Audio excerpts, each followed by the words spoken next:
Let's get to Israel. I know Ryan and Emily covered this, but we wanted to, I think it's worth playing twice here. We had Hillary Clinton at this event for Israel Hayom. It's Israel's most read newspaper, I'm reading from Prem Talker here, run by Israeli-American billionaire and Trump donor Miriam Adelson, joined by John Fetterman, Eric Adams, Trump UN ambassador Mike Waltz, Biden official Amos Hochstein, and various Israeli officials. So quite a lineup at this event.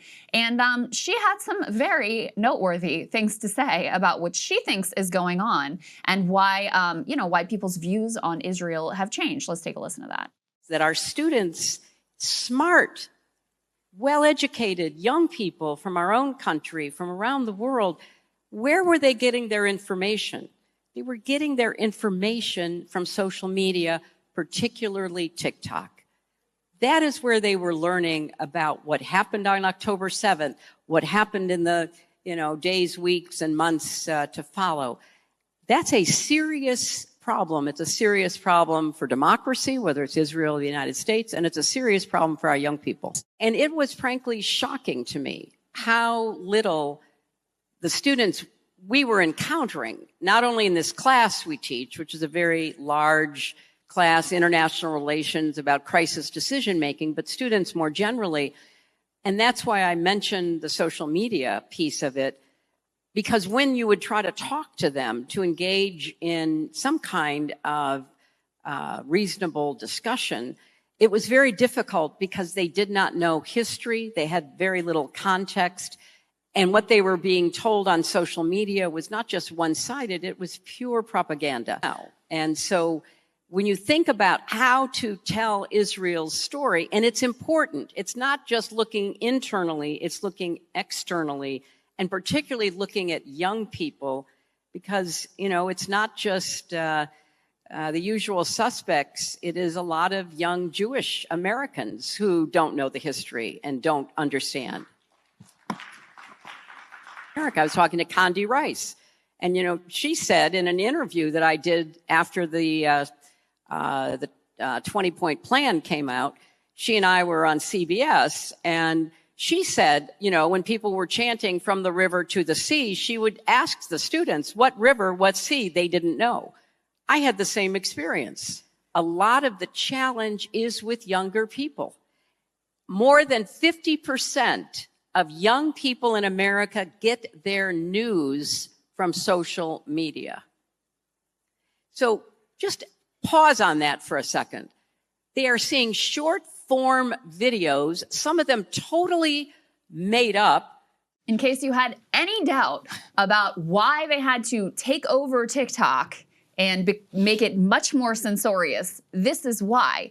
But just imagine thinking that the problem here for Israel isn't the mass slaughter of hundreds of thousands. I mean, we have to be real about the actual death toll here of Palestinians, and seeing in your feed every day the worst atrocities you could possibly imagine, starving an entire population, turning all of the Gaza Strip into rubble, attacking hospitals, schools, mosques, churches, everything you can think of. No, that's not the problem.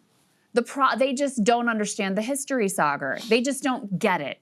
And I mean, this is like the peak liberal Zionist view that worked for so long to keep people shut up, which was, yes, it looks bad, but there's lots of It's complicated. It's complicated. You just don't understand. Like, do you know what happened in this summit or that summit? Do you understand the details of when Clinton was negotiating? That you just don't understand enough.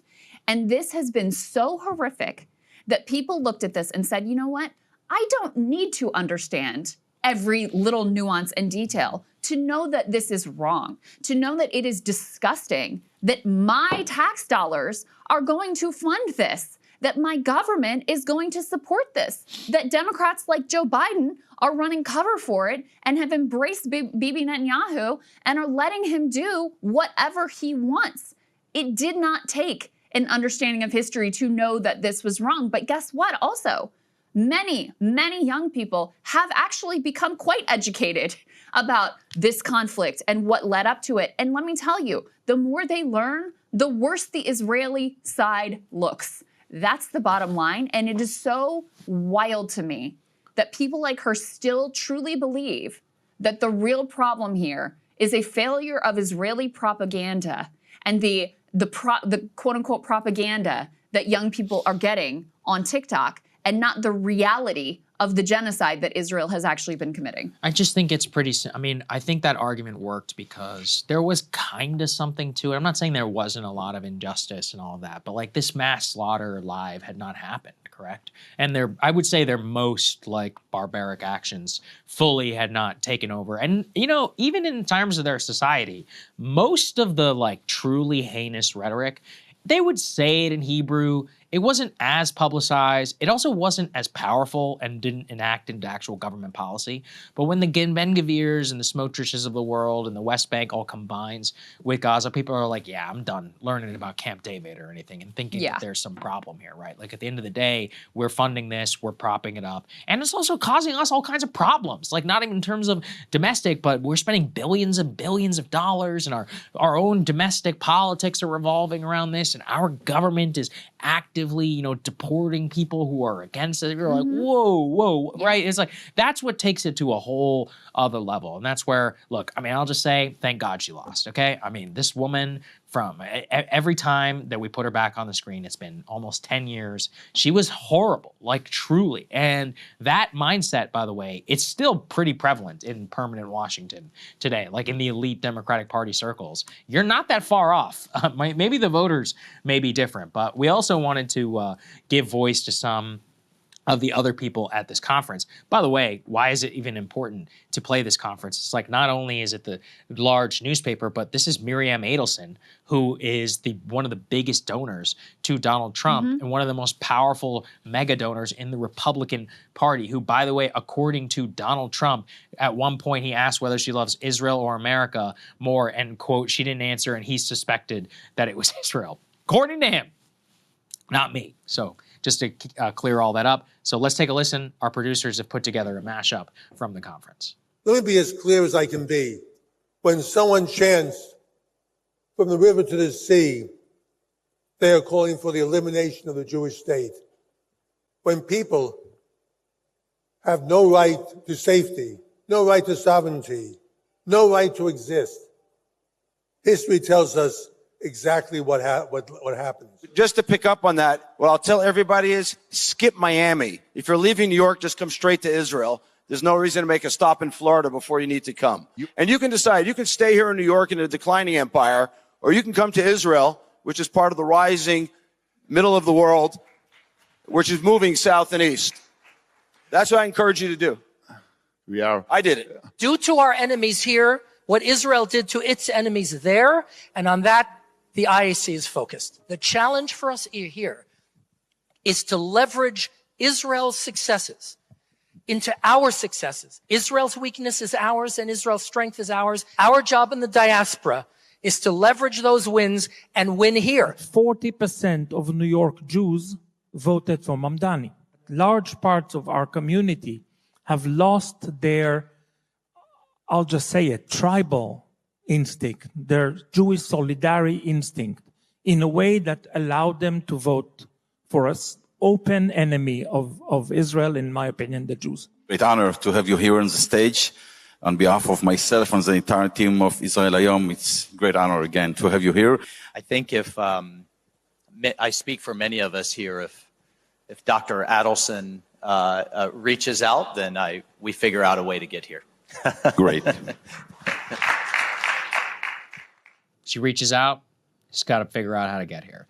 I mean, every one of those clips is like a conspiracy theory come true for real though, you know? I need them to keep having these conferences and keep talking. Just keep telling us exactly what you think. The problem is they've lost their tribal instinct. You're like, isn't that a positive thing? Yes. That they evaluate like, okay, I'm voting for mayor of New York, and let me evaluate the various candidates on how it's going to affect my life here. And oh, by the way, as an added bonus, this guy actually supports equal rights for everyone. That seems like something I might be on board with. Like, losing the tribal instinct is a positive. And then the guy who was like, we need to do to our enemies here what we did to them in Gaza. Like, you're threatening us with genocide now? Like, that's where we're at? Like, openly on this conference to applause? It's backed by one of Trump's largest donors. That is wild. Well, let's take the tribal thing, right? Like, what's the whole critique around this whole Somali fraud story in Minnesota that Ryan and Emily covered yesterday? It's like, oh, well, they're barbaric, ethnic, tribal, and they defraud the government. You're like, say that again? What? So they're acting tribally and leaving, they refuse to leave behind the values of the old world. And you're like, well, the problem here in America is that people are acting more like individuals. I mean, that stuff really offends me also, because I get this sometimes from the Indian diaspora, particularly people in India. They'll be like, Saagar, some politician in California said something very mean about India. I go, oh, why should I give a fuck? I'm not from India, okay? Fuck off. That's your problem. It's one of those where, like, they try to claim you, right? Because your parents happen to be from somewhere. I mean, look, if it's interesting, you know, from a American perspective, yeah, maybe I'll pay attention, but they're like, oh, this is very, sometimes they even try and drag me into like caste fights. They're like, did you see what so-and-so said about, I go, yo, we live in America. We don't have castes here. Okay. And by the way, according to your own laws, you're not supposed to have them either. I don't care. And so, but they're literally trying to cling to that. I mean, the most offensive one was the guy that clearly, I mean, I'm presuming who grew up in America, is he was like, you can't succeed here. Don't make a pit stop in Miami. It's like, that's like an anti-Semitic conspiracy, is that you can never truly be American. Right? Yeah. Like, that's what he's saying. He's literally saying that. That's literally the shit that neo-Nazis say. They're like, yeah, they're always loyal to Israel. I'm like, dude, I mean, you know, you can't just say stuff like this out in the, or I guess you can, but, you know, it's going to come with blowback. So it's just, I don't know. For me, like, at the very same time, this Randy Fines on TV, he's like, every Somali should be deported and all this. I'm like, dude, you're exactly the same. Like, you're actually, look, I mean, I don't know a lot. I read the New York Times story, obviously bad, and all that for the whole Somalian thing, but you're like, you are the mirror image of what you're critiquing. You're like saying you came to our country, you're literally using your citizenship and your power in order to try and exercise our government on behalf of a foreign power. Like, that's as clear cut as it gets in terms of treason, conspiracy, tribal, whatever. And I don't believe that about all Jews, obviously. I don't think anybody should believe that, because I don't think it's true, as they are saying themselves.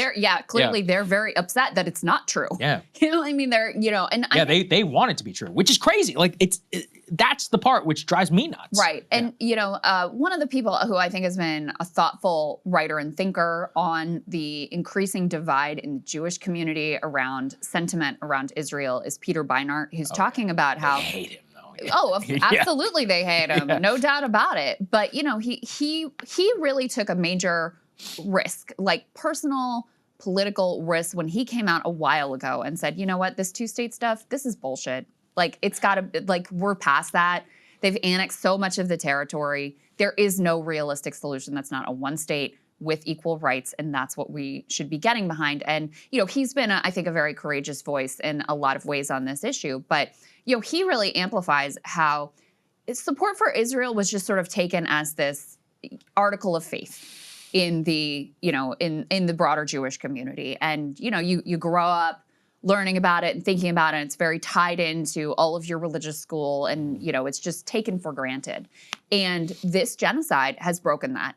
And you're not putting it back together. You know, the majority of young Jews see this very differently. They're disgusted to be, you know, it's like not in my name. They're disgusted that they would be implicated in what this state is doing. So you have the double, you know, insult of not only are my taxpayer dollars, here's an American going to that, but now you're wanting to make me complicit in these crimes and say that this is somehow being done on my behalf? Like, no, absolutely not. So there is this, you know, major reckoning and split that is happening in the Jewish community that has been very significant. And so Zoran's election obviously is incredibly emblematic of that, because here he is now mayor-elect of the, you know, most Jewish city in America, one of the most Jewish cities in the entire world.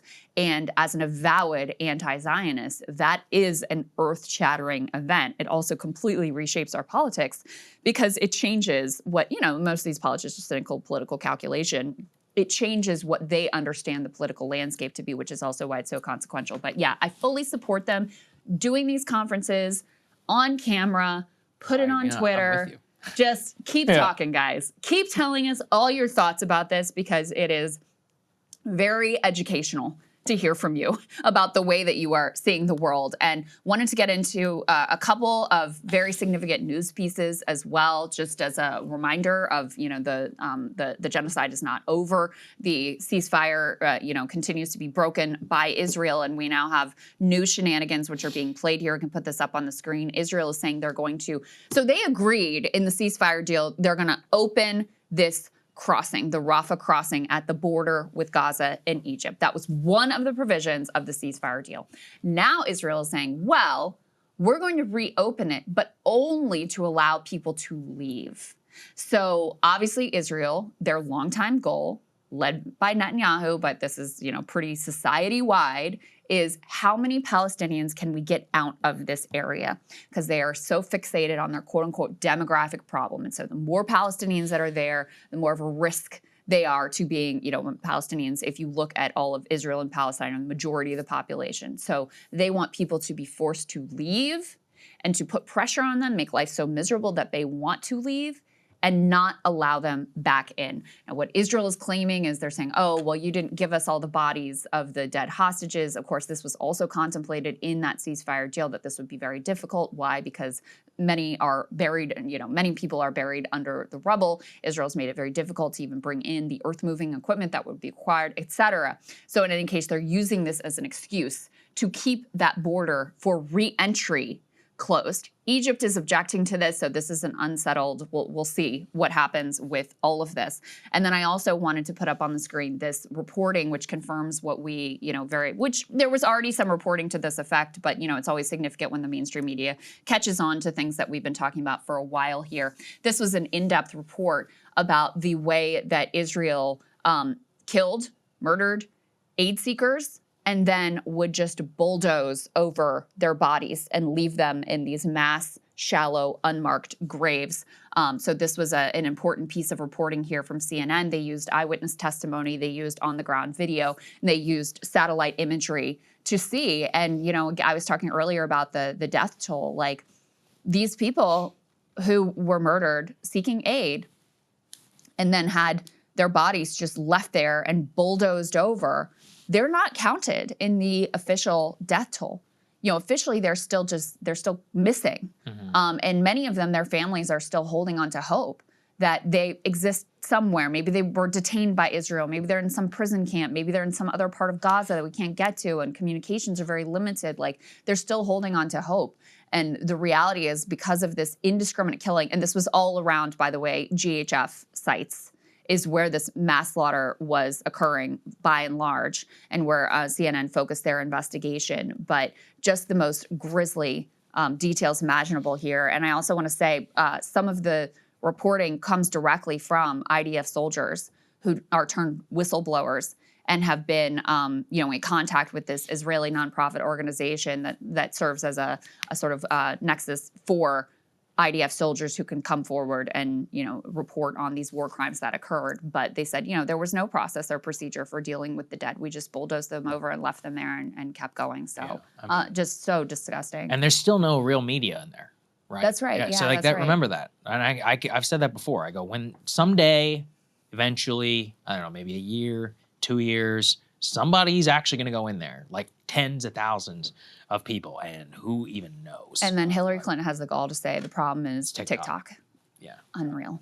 Okay. Let's get to CNN. Hey, if you like that video, hit the like button or leave a comment below. It really helps get the show to more people. And if you'd like to get the full show ad-free and in your inbox every morning, you can sign up at breakingpoints.com. That's right. Get the full show, help support the future of independent media at breakingpoints.com.